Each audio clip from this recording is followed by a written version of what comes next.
Celtics won the NBA championship yesterday, 4-1. I bring that up because I want you to take a look at this. This is from a couple of years ago. It might have even been just last year. Time to break up the duo of Jaylen Brown and Jayson Tatum because they just don't fit together. Time for a change. They don't complement each other. Those are all the same things that you're hearing. Is it fair to draw the same kind of parallels? Fit is it's a fluid thing, especially with backcourt guys that can play the game and can move and have the ball in their hands. It's a column that I'm actually writing for tomorrow for cleveland.com. I think the Cavs have to pay attention to this Boston championship win. I think the Cavs had to pay attention to the Denver Nuggets winning the championship last year, Dave. All of that points to team building. All of that points to a patient approach by an organization. The Celtics have made so many different changes around their roster over the last decade. But you know the two constants?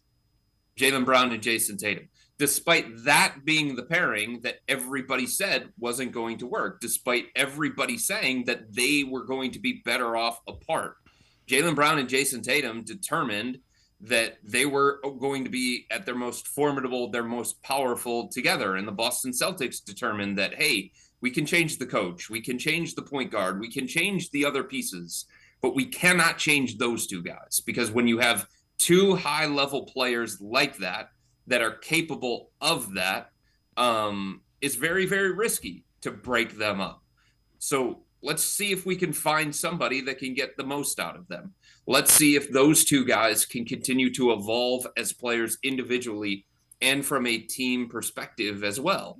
And now look at them. They're the best team in the NBA. They're going to be the favorites going into next year. They're probably going to be the favorites the year beyond for as long as they're together and as long as they have Joe Mazzulla as the coach and as long as they have the opportunity to continue to improve the roster. So I do think that it's informative for the Cavs. And I do think that they have to be really, really cautious about the decisions that they make when it comes to offloading high-level talent. Because there's no guarantee that the talent that you get back, if you do push that button, is better than what you have or is going to be a better fit than what you have.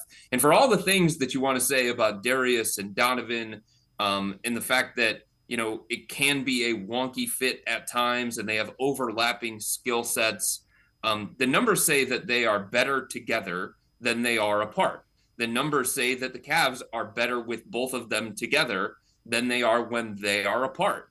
And I think you have to give a little bit of a runway for Darius Garland to bounce back from the bad season that he had. I think you have to give a little bit of a runway for Darius and Donovan to try and evolve as players and see if they can figure it out together. Look, if the Cavs get an opportunity that is going to clearly make the roster better and make the fit, the quote unquote fit better, they have to explore that and they have to consider that, right? But there's no guarantee that the offer that they get for Darius or even Jared Allen, if you want to go down that road, is going to make them a better basketball team. And you just have to be really, really careful about giving up on high-level talent. And that's something that the Celtics avoided, despite all of the calls for them to break up Jaylen Brown and Jayson Tatum. And look at them now. Oh, yeah, we had a bunch of – we could have chosen from about 15 or 20 tweets similar to that one.